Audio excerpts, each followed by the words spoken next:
Driven by a carefully organized value chain run by everyday local people, local farmers, local cooks, as well as small and medium-scale enterprises whose businesses are fast becoming major contributors to the microeconomy of their respective states and indeed that of the country.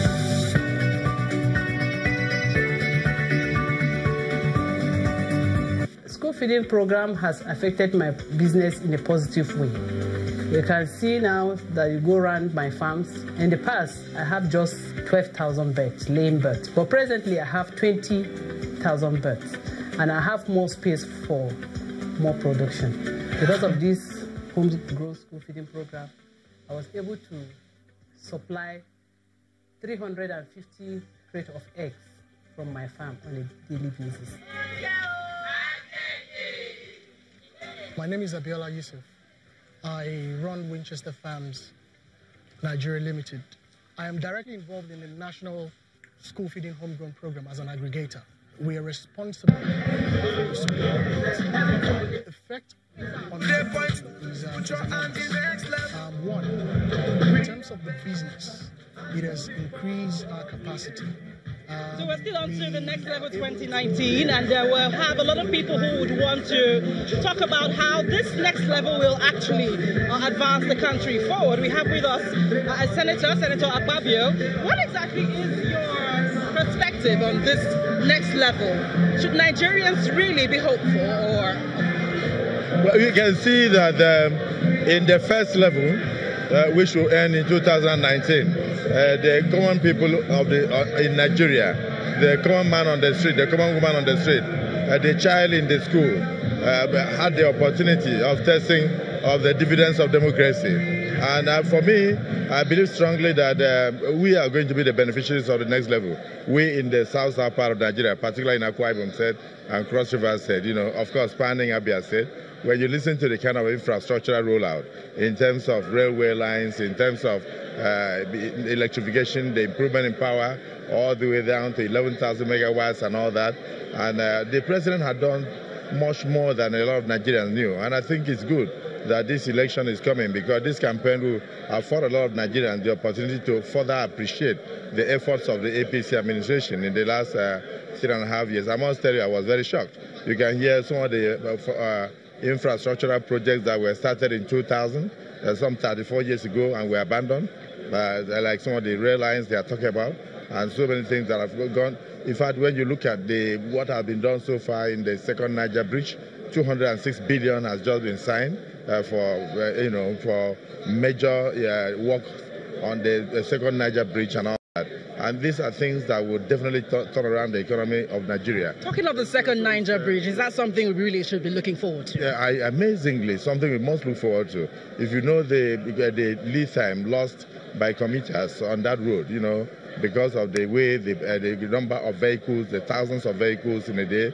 are now narrowed that bridges. And of course, you have to realize it was constructed years ago. So even the efficacy of it cannot even be ascertained. So we have been very lucky that it has saved us that far. But today, the kind of congestion that we experienced in Onitsha before people could go out either to Lagos or go down to Port Harcourt is something that we should applaud. So it's something we are actually looking forward to. But over and above that, the social intervention programs, the Empower, and then of course the money trader and other things, are things that were never seen before. You saw the physically challenged person there on the video that was shown, really expressing such joy. And I think that's what it is. So tears came out of my eyes, because the reality is that if government cannot impact on the lives of the citizens, then they don't need for government.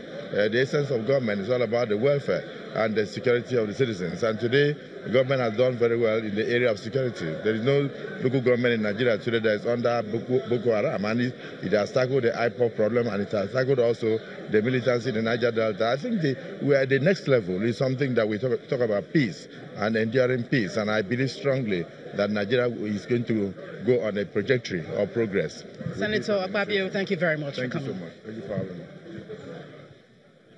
Well, we have another guest here. Actually, the MSME chief. Let's talk about exactly what is the next level for Nigerians who run ordinary businesses with all the challenges that we face in the country. Thank you very much. As you may already know, we've done a bit in the SME space, but we know that there's still a lot more to be done. So what we're saying the confidence we're having with Nigerians today is to say to you that in the next 4 years, we are going to improve or scale up on what we have done in the last 3.5 years. What kind of scale up are you talking about? Go ahead, please. Sorry? What I mean, for instance, this year, between last year and this year, we set up 7 one-stop shops. In the next 4 years, we're going to have 109 one-stop shops. It means we're going to have one per senatorial zone. Now, for MSMEs that could collect, say, for instance, facility of about 1 million before, we're going to scale that up and ensure that we now have access to collecting facility of up to 3 million here. For everything we have done, we're going to improve on from that space, basically. What we're saying to SMEs in general now is that we're going to make doing business in Nigeria so lucrative and so easy, basically. We have set the foundation. And that includes access to funds? Oh, access to funds is paramount for next year. Access to funds is paramount for next year, is the biggest thing on our minds for next year. It's the biggest thing on our minds for next year. But what we're saying is that the confidence we're having with Nigerians is we're telling them that next year, basically, everything we have done between the last 3.5 years, we're going to scale up, we're going to improve on, basically. Well, thank you very much, Mr. Tola. We have right now the Senior Special Assistant to the Vice President on Media and Publicity, Mr. Laulu Akonde. Thank you for joining us. Thank you for having me. So we are touting next level for 4 years to come. In what ways? Because in particular, Nigerians would be interested to know how education would be overhauled, for instance.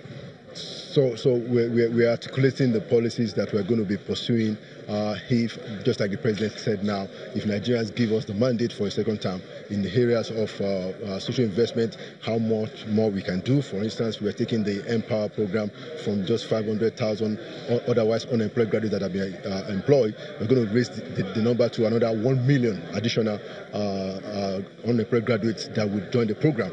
In the area of education, we are developing this policy and we hope to implement more of it in the second term if Nigerians give us the opportunity, where every child counts. We're going to increase, even the level of infrastructural development in education, and a lot of our programs in infrastructure, like the Second Niger Bridge, the power projects, like the Mambila power project. All of these programs are going to be paced forward. I mean, there's going to be significant improvement, going forward. The whole idea is that look at what we have been able to do. We have been able to do a lot more, even with less that we are earning. At the time that Nigeria's income is very low, we've been able to spend 2.7 trillion in the area of infrastructure. At a time when we are earning so less compared to when we are earning so much and we couldn't do as much. So we are saying that if we get a second mandate, we are going to even go much more and take this country to the promised land. Before we get to the overhaul of the education sector, really, Nigerians are looking at power sector. We're touting 7,000 megawatts right now, but many do not really see that much power. Well, I mean, I'm sure that if you really go down and drill down, you will find out that the power situation is improving incrementally. However, we have an average of over 4,000, between 4,005 and 5,000 megawatts that is being transmitted now. When we came in, it was just about 2,000. We've increased even the level of transmission, the distributed power. But even in the area of generation, we have the capacity now to generate 7,000 megawatts. We had, before we came in, it was just about 4,000. So even in the area of power, we've seen quite a bit of improvement. And of course, don't forget the programs that we are doing in the markets. For instance, in Hariara market, in Sura market, where we have taken independent power, in Sabunkeri market in Kano, where we've taken solar power. And you have thousands of traders, thousands of market people now have power in their stores, in their shops, and this is something that we intend to take all over the place. So what I'm making here is that we have off-grid solutions in the area of power that we are bringing into the picture. So while we are even increasing and improving on the transmission infrastructure, we are also doing a lot in the area of off-grid options to bring power to our people. Briefly talk about the education sector. How feasible would that be? Well, don't forget that the education sector is one area where you have both the federal government and the state government working together. And currently, as you are aware, the National Economic Council has been working together to see what are the things that has to be done, in the area of education in terms of curriculum, developing stronger curriculum, in terms of even infrastructure for the schools, and both ourselves at federal government and the state government, we are working together to see how we can step up in both in the area of curriculum and also in the area of infrastructure. And that's why our new policy, every child counts, is very critical. Thank you very much, Mr. Laolu Akonde. We have next a chieftain of the APC, the All Progressives Congress. Thank you for joining us this evening. Hello, hi. Thank you for having me. Thank you. What hopes do you have? You represent the United Kingdom. What hopes do you have for Nigerians in the UK? We're quite happy about what happened today. We've got high hopes, and we're quite sure that come 2019 we will be winning that elections, so that the president can actually consolidate on all the achievements that he's actually made in the last 3.5 years. So we're quite confident, we're quite happy, and we will be supporting the president from now until the elections in 2019. Give us a feel of what Nigerians in the UK are talking about this government and what they hope to see in the next 4 years. I think what the most important thing for Nigerians in the UK that really trips them is the fact that it's the social investment programs, that the N-Power, the homegrown school feeding program, GEP, and also the conditional cash transfer. Those are the things that we're talking about. We're quite impressed about it. It's never happened before in Nigeria, and that's why we actually love it, and that's one of the reasons we will be supporting this government, so that can be consolidated upon after 2019. Well, thank you very much. Thanks so much. Thanks a lot. Well, we continue Next Level 2019 with this documentary.